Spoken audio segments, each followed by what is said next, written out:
তোরা আমি আজকে আপনাদের সাথে এমন একটা ভিডিও নিয়ে শেয়ার করতে এসেছি, একদম নতুন ভিডিও। কারণ এখন সবার বাড়িতেই ব্যালকনিতে, উঠোনে, ছাদে সবারই কারো না কারো বাড়ি, মানে সবারই বাড়িতে একটা কি দুটো করে সব বাড়িতেই জবা ফুল গাছ আছে। এবার জবা ফুল গাছ আছে এবং আমাকে অনেকে কমেন্টে জানিয়েছো যে আমাদের বাড়ির গাছগুলো হঠাৎ কুড়ি আসা বন্ধ হয়ে গেছে, হঠাৎ পাতা হলুদ হয়ে যাচ্ছে, এইসব অনেক কিছু প্রবলেম দেখা দিচ্ছে। এই সব নিয়ে আজকে তোমাদের সাথে আমি সব শেয়ার করব। কারো গাছের পাতা হলুদ হয়ে যাচ্ছে, কারো গাছের মাটি কুড়ি হলুদ হয়ে ঝরে পড়ে যাচ্ছে, কারো কুড়ি আসা বন্ধ হয়ে যাচ্ছে। তারপরে এরকম খুঁটিনাটি নিয়ে সবার সাথে আমি আজকে কিছু না কিছু নিয়ে শেয়ার করব। এবং তোমরা আমার এই ভিডিওটি একদম প্রথম থেকে শেষ পর্যন্ত দেখবে। এবং সবার শেষে আমি একটা জিনিস তোমাদের সাথে শেয়ার করব, কফি পাউডারটা তোমরা কিভাবে কি মানে ভাবে ব্যবহার করবে। দেখো আমার এই যে গাছগুলো এই নিয়ে, এবং তোমরা বাড়িতে সবারই বাড়িতে বা আশেপাশে এগুলি মোটা পাওয়া যায়। কারণ কারো বাড়িতে এক্সাসল, গোবরের ঘুঁটে বা গোবর সার, তারপরে চুন, তারপরে কফি পাউডার, এইগুলো সবারই বাড়িতে কিছু না কিছু পাওয়া যায়।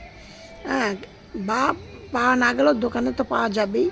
সবাই এইগুলো নিয়ে সবাই হাতের কাছে রাখো, রেখে নিয়ে তোমরা এইভাবে আমি যেইভাবে মানে ব্যবহার করি তোমাদের সাথে আমি সেইগুলো ব্যবহারটা তোমাদের সাথে শেয়ার করছি। তোমরা আশা করি এইভাবে তোমরা করে দেখো, তোমরা উপকার পাবে, তোমাদেরও মানে গাছের ভালো দিয়ে তোমাদের সামনে এইসব নিয়ে আমি পুরো শেয়ার করব। একদম সবার পরে দেখবে কফি পাউডারটা কী করে করবে। জবা ফুল গাছের জন্য কফি পাউডার হলো একদম সব থেকে পারফেক্ট জিনিস। তোমরা কফি পাউডারটা যদি তোমরা গাছে ব্যবহার করতে পারো ঠিকঠাকভাবে, তোমাদের গাছ এমনি সুন্দর হবে, ভালো হবে। আমি চম্পাস ব্লগ থেকে ভিডিওটি করছি, আমি চম্পা বলছি। আমার এই ভিডিও তোমরা প্রথম থেকে শেষ পর্যন্ত দেখবে, দেখে একটা লাইক কমেন্ট শেয়ার করো। আর নতুন বন্ধুদের বলছি একটা সাবস্ক্রাইব করে পাশের বেলটি বাজিয়ে অল করে রেখে দিও, যাতে আমার এই ভিডিওটি প্রতিদিনকার 6টা থেকে 6:30, 6:30 থেকে 7টার মধ্যে ভিডিও ছাড়ি। ভিডিও যাতে তোমাদের কাছে গিয়ে নোটিফিকেশান পৌঁছিয়ে যায়, সেই জন্য তোমরা সাবস্ক্রাইব করে অল করে রেখে দিও। দেখো আমার গাছগুলিতে, দেখো এই যে পাতা হলুদ হয়ে যায়, কুড়ি হলুদ হয়ে ঝরে পড়ে যায়, এইগুলি কিন্তু একটা কারণ। এই যে মার্চ মাসে হঠাৎ খুব গরম পড়ছে, হঠাৎ ঠান্ডা পড়ছে, হঠাৎ বৃষ্টি হচ্ছে, আবার রোদ উঠছে, এইসব কিন্তু কারণে এইগুলি হওয়ার মানে এইগুলো এই কারণেই হয়। আবার অন্য কোনো কারণ হতে পারে, সেটা জানি না, তবে এই কারণেই এইগুলো হওয়ার সম্ভাবনা বেশি গেল। তারপরে তোমাদের কেউ হয়তো দেখো জবা ফুল গাছে যত তোমরা প্রুনিং করবে, যত ডালপালা হবে তত বেশি ফুল পাবে, আর যত ডালপালা কম থাকবে তত কিন্তু কম ফুল পাবে। যারা আমার এই যে একটা গাছ দিয়ে তোমাদের দেখাচ্ছি, এই যে গাছটা দেখো আমার এই একটা শুধু ডাল, এই একটা ডালে দেখো এই যে 3টে শুধু কুড়ি, 1, 2, 3টে। এইটা যদি আমার এইসব জায়গাতে আরও ডালপালা থাকতো, আরও কুড়ি বেরোতো। এরকম দেখো এই যে যেমন আমার এই যে গাছটা, যত ডালপালা তত কুড়ি, এই দেখো যত।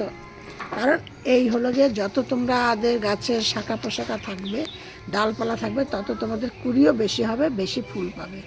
এই হলো দ্বিতীয় কারণ। তৃতীয় কারণ হলো তোমরা গাছের গোড়া একদম পরিষ্কার রাখবে। কোনো রকম যেন গাছের গোড়া কোনো আগাছা না থাকে। তাহলে তোমরা যেটা খাদ্য খাবারটা দেবে সেইটা কিন্তু তোমাদের গাছের ওই যে আগাছাগুলোই খেয়ে নেবে। তোমার আসল কিন্তু তোমার যেই গাছটার জন্য দিচ্ছ সেই গাছটা কিন্তু কম পাবে, আগাছাই বেশি পাবে। কারণ আগাছা কিন্তু একটা দুটো হয় না, অনেক গাছ হয়, আর তোমার গাছ কিন্তু তোমার একটা।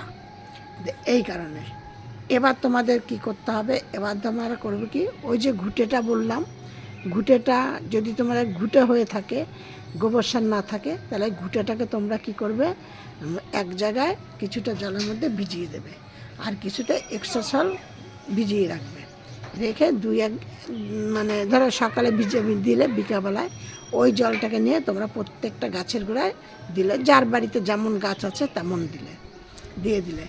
এবার অনেক সময় কিন্তু জলের সমস্যা দেখা যাবে, গাছের যে পুরনো পাতা যদি হলুদ হয়ে যায় তাহলে কিন্তু সেটা কোনো প্রবলেম না, কিন্তু কচি পাতা হলুদ হয়ে পড়ে যাচ্ছে সেটা কিন্তু প্রবলেম। তখন তোমাদের বুঝতে হবে এটা জল ঘটিত ব্যাপার হতে পারে। বেশিরভাগ জলের জন্য এরকম হয়, হয়তো জল বেশি হয়ে আছে কিংবা জল কম হয়ে যাচ্ছে। জবা ফুল গাছ কিন্তু জল খুব পছন্দ করে, তার জন্য কিন্তু জল তোমাদের দিতে হবে, কিন্তু জল তোমাদের জবা ফুল গাছের টপটা পুরো ভিজে আছে, তার মধ্যে আবার জল দিলে তাইলে কিন্তু হবে না। তোমাদের মাটিটা পুরোটাই দেখো, পুরোটা এরকম শুকিয়ে যাবে, তারপরে তোমরা আবার জল দেবে। এইভাবে এই এলোগে একটা কই দেখো, আমার এই যে ফুলটা দেখেছ, এই যে কত কুড়ি রয়েছে। এবার তারপরে তোমাদের কি করতে হবে, কিছুটা চা পাতা গাছের গোড়ায় দিয়ে দিতে হবে মাটির উপরে। চা পাতাটা দিলে কী হবে, তোমাদের মাটিটা কিন্তু একটু উর্বর থাকবে। আর জবা ফুল গাছ কিন্তু খুব অ্যাসিডিটি মাটি কিন্তু পছন্দ করে, তাহলে জবা ফুল গাছটা ওই চা পাতাটা দিলে তোমাদের ওই মাটিটা সেরকম হবে। এবার সেই জন্য কি অনেকটা তা না, 1 চামচ করে দেবে। এটা 10 দিনে একবার 1 চামচ করে দেবে। এইটা হলো। তারপরে তোমাদের সেটি মানে ভিডিওর প্রথমেই বলেছি কফি পাউডার, এবার তোমাদের কফি পাউডারের কথাটা বলছি। কফি পাউডার তো তোমরা দেবেই। এবার তোমাদের আমি একটা জিনিস দেখাচ্ছি,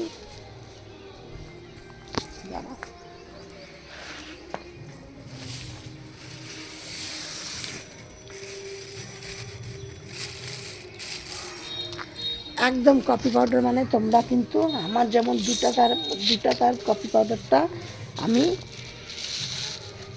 এই যে একটা গাছের জন্য কিন্তু এই 1/2 চামচ কফি পাউডার। তোমাদের যদি গাছের গোড়ায় জল দেওয়া হয়ে যায়, গাছের গোড়া ভেজা থাকে, তাহলে এইভাবে করে দিয়ে দাও। আর যদি মনে করো না তোমাদের গাছের গোড়ায় ভেজা নেই, জল দেবে, তাহলে জলের মধ্যে গুলে তোমরা গাছের গোড়ায় দিয়ে দাও। একদম তোমাদের দেখবে খুব সুন্দর কফি পাউডার জবা ফুল গাছের একটা আদর্শ সার। আর তোমরা এই কফি পাউডারটা এইভাবে করে দিয়ে দাও। এপসা সল্টও কিন্তু তোমরা এইভাবে দিতে পারো। গোবর সার যদি হয়, ওই ঘুটে না হয়ে গোবর সার যদি হয়, তাহলে কিন্তু তোমরা গাছের গোড়ায় এই 2 চামচ করে, এরকম 2 চামচ করে গাছের গোড়ায় সপ্তাহে 1 দিন করে দিয়ে দাও। দেখবে তোমরা খুব ভালো উপকার পাবে। আর একটা কী করবে, যেটা হলো এটা সবার শেষে বলছি, এই যে চুন, এই দেখবে এরকম বাজার থেকে 5 টাকা দিয়ে একটা প্যাকেট নিয়ে আসবে, নিয়ে আসে এর থেকে 1 চামচ চুন নেবে। এটা কিন্তু লিকুইড, এর থেকে এরকম চামচের 1 চামচ নেবে, চুন নেবে, নিয়ে জলের মধ্যে গুলে নেবে, গুলে নিয়ে সেই জলটাকে গাছের গোড়ায় দিয়ে দেবে। তাহলে দেখবে তোমাদের গাছের মাটির যদি কোনো সমস্যা হয়ে থাকে, ফাঙ্গাসের ব্যাপার হয়ে থাকে, তাহলে তোমাদের মানে গাছ পুরো ঠিকঠাক হয়ে যাবে। এবার তোমরা গাছের যে হাত সব প্রুনিং করবে, প্রুনিং করে কিন্তু প্রত্যেকটা ডগাতে কিন্তু তোমরা ফাঙ্গিসাইড সার্ফ দিয়ে দেবে। আর তাহলে সেইখান থেকে শুকিয়ে বাইব্যাক শুরু হয়ে যাবে। তার মানে তোমাদের গাছে কিন্তু আস্তে আস্তে শুকিয়ে গাছটি মারা যেতে পারে। দেখো আমার এই যে দেখছো কত পরিমাণে আমার গাছ পুরো ভর্তি কুড়িতে। এই দেখো প্রত্যেকটা গাছে আমার কুড়িতে ভর্তি। তোমাদের সাথে আজকে আমি যেইগুলো শুধু তোমরা এইভাবে করে তোমরা শেকড়ে, গাছের শেকড়ে তোমরা এইসব জিনিসগুলি তোমরা দিয়ে দাও। যদি কারো মনে করো শেকড় ওপর দিকে উঠে এসছে, তাহলে তোমরা মনে করো শেকড়কে আবার খাদ্য খাবার দেওয়ার দরকার। সাথে সাথে কিছুটা নিমখোল, গোবর সার একসাথে মিক্সড করে গাছের গোড়ায় দিয়ে দাও। দারুণ অ্যাকশন। তোমরা এইভাবে গাছকে পরিচর্যা করো, গাছ দেখবে তোমাদের, গাছকে তোমরা ভালোবাসো, গাছও তোমাদের কিছু দেবে। তোমরা গাছকে ভালো না বাসলে গাছ তোমাদের কিছু দেবে না। এটা হলো গাছ তোমাদেরও যেমন জীবন আছে, গাছেরও জীবন আছে। আর একটা কথা বলছি, তোমরা কিন্তু গাছকে, অনেকে আছে গাছকে কি করে বারবার এই দিকে রাখে, ওই দিকে রাখে, সেই দিকে রাখে, বারবার বাগানের জায়গা পরিবর্তন করে। কোনো গাছের জন্য কিন্তু জায়গা পরিবর্তন একদম ভালো না। তোমাদের যেমন শুতে গেলে একটা জায়গায় শোয়ার পর আরেকটা জায়গায় শুতে গেলে ঘুম আসে না, তেমন কিন্তু গাছেরও এক জায়গার থেকে আরেক জায়গায় নিয়ে গেলে তাদের ফুল কুড়ি আসা বন্ধ হয়ে যায়। এই জন্য তোমাদের এইগুলো মাথায় রাখতে হবে, অতিরিক্ত রৌদ্রে রাখতে হবে। সব ভিডিও মতো তোমাদের কাজকে বলছি। তোমরা সব ভালো থাকো, সুস্থ থাকো। নেক্সট ভিডিও আবার অন্য কিছু নিয়ে।